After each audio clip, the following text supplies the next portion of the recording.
আপুনি হয়তো শুনিছে অপৰাধ কৰি জেল যোৱা। আপুনি জানো শুনিছে মাছ মাংস খাই জেল যোৱা?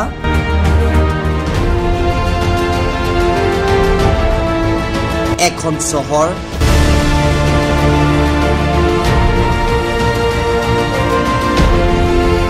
বিশ্বৰ কোনখন চহৰত মাছ মাংস খালে আপুনি জেল যাব লাগিব জানেনে? যদি নাজানে তেন্তে এই প্ৰতিবেদন আপোনাৰ বাবে।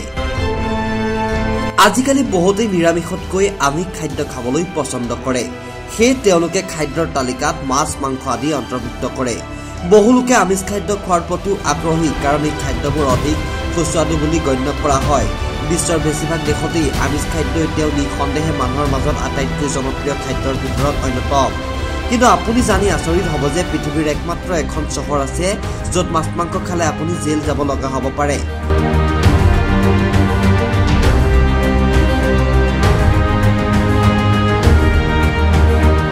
আচলতে পৃথিৱীৰ ভিতৰত আমিষ খাদ্য নিষিদ্ধ কৰা চহৰখন আছে ভাৰতৰ গুজৰাটৰ ভৱনগৰ জিলাৰ পালিতানা নামৰ এখন চহৰ। ইয়াত আমিষ খাদ্য সম্পূৰ্ণৰূপে নিষিদ্ধ।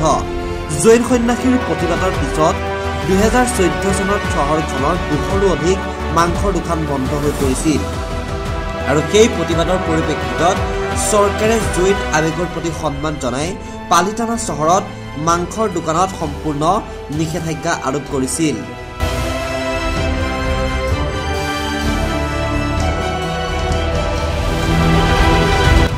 News desk report, news AIDS Assam. আপুনি হয়তো শুনিছে অপৰাধ কৰি জেল যোৱা। আপুনি জানো শুনিছে মাছ মাংস খাই জেল যোৱা?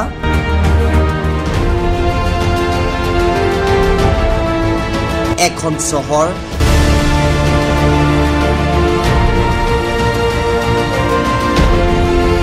বিশ্বৰ কোনখন চহৰত মাছ মাংস খালে আপুনি জেল যাব লাগিব জানেনে? যদি নাজানে তেন্তে এই প্ৰতিবেদন আপোনাৰ বাবে। আজিকালি বহুতেই নিৰামিষতকৈ আমিষ খাদ্য খাবলৈ পছন্দ কৰে। সেই তেওঁলোকে খাদ্যৰ তালিকাত মাছ মাংস আদি অন্তৰ্ভুক্ত কৰে।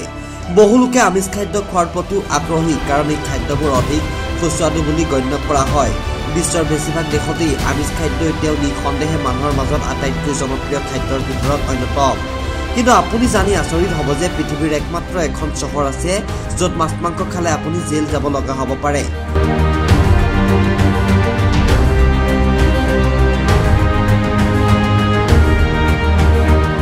আচলতে পৃথিৱীৰ ভিতৰত আমিষ খাদ্য নিষিদ্ধ কৰা চহৰখন আছে ভাৰতৰ গুজৰাটৰ ভৱনগৰ জিলাৰ পালিতানা নামৰ এখন চহৰ।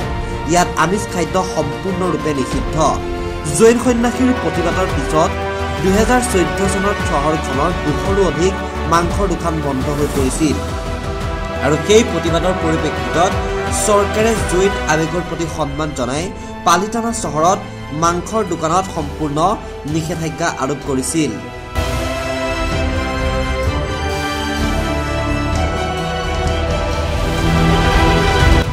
News desk report, news AIDS Assam.